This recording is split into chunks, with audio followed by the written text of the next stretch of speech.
Hi, my name is Madison Sikes, and today I'll be speaking to you on America and its foster care system. According to the childrensrights.org, in 2016 there were 687,000 children in the foster care system. That equates to the entire population of Boston, Massachusetts. If you will look to my right, you will see a map of Massachusetts, and in the top right-hand corner you will see an area that is shaded very darkly red. That is the approximate location of Boston, and it is shaded so darkly because it is one of the most populous cities in the entire state. What I want you to learn during this presentation is why the foster care system is so important to not only the children but also for the adults, the history of the foster care system and how it came to be, and what we can do to improve the system as ordinary people. A child enters foster care every 2 minutes in the United States. The system is so important because it removes those children from their abusive and neglectful homes. They're often placed with other relatives, and sometimes it leads up to adoption. Adoption is so important to the child because it often gives them a feeling of a fresh start of their lives. The system is also important because it provides clubs and organizations for children recovering from abuse, neglect, and trauma, and for those now suffering from anxiety, depression, and PTSD. If you wish to get technical, the history of the foster care system began in the 1500s with the English Poor Laws. This was when poor orphaned children were placed into indentured servitude.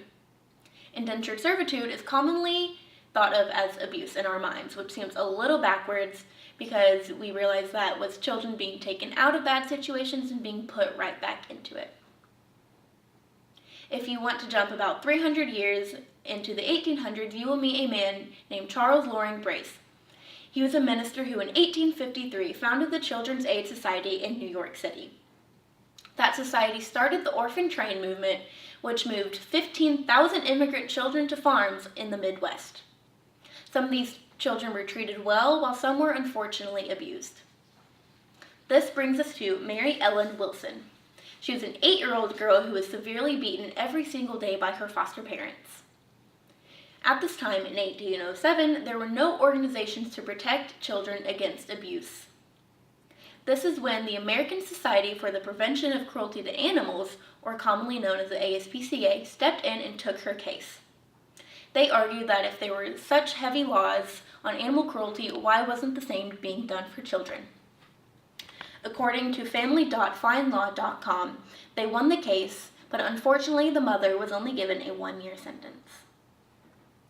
Jumping up another 100 years into the 1900s, this is when the foster care system began being much more closely monitored and given stricter rules and laws, and the foster care parents even began getting paid.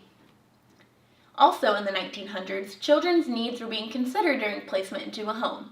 For example, if a child spoke English and Spanish, they would try their best to get that child placed into an English and Spanish-speaking home. Jumping up to present day, there are 3 types of foster homes.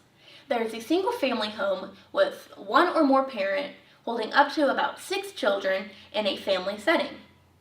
There are then group homes, which are houses that hold multiple non-related children in non-family settings. And then the most controversial is kinship care. Kinship care is when the foster parents are related to the child in some way.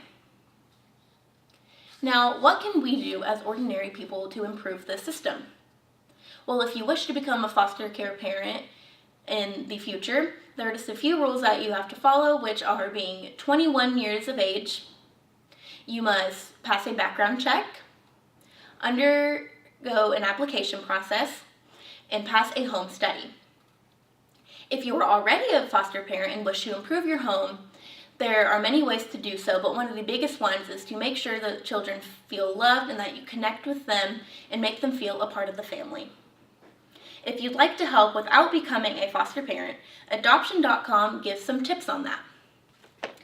This is by you can volunteer in foster homes, you can give donations of money or even essential items for the children and the parents, or you can donate to organizations or even go volunteer at those organizations, or you become a court-appointed special advocate or a CASA.